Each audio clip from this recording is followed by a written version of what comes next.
When you support someone who stands for something that God calls an abomination, indignation ought to rise up on the inside of you. Ask the pastor. How can a Christian vote for someone who is pro-abortion? What would you say to Myra, Pastor Ward? Your vote is your seed for righteousness and for your own personal prosperity. Who you vote for matters in so many different ways.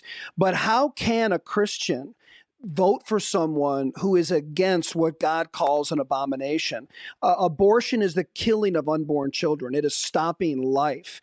Voting for someone who also stands for same-sex marriage is also what God calls an abomination. Listen, we love the sinner, but we need to call a spade a spade. What is sin is sin. And when you support someone who stands for something that God calls an abomination, indignation ought to rise up on the inside of you. You ought to be like Jeremiah, fire is shut up in your bones. There ought to be this holy indignation to say, no, the buck stops with me. I will not choose someone who is against what God is against. When you're voting for candidates, you have to vote for the best candidate. And you also understand when you're looking at Christian views, there's Christian views on both sides of both aisles in both candidates. And so therefore, you may have a half dozen over here that's supporting Christian, and some of the things that they support are against Christian. And over here, you have some views that are Christian and there are some that are against Christian. So you have to make the best choice in your votes. And I haven't heard any of them that just fully supports all things Christian. So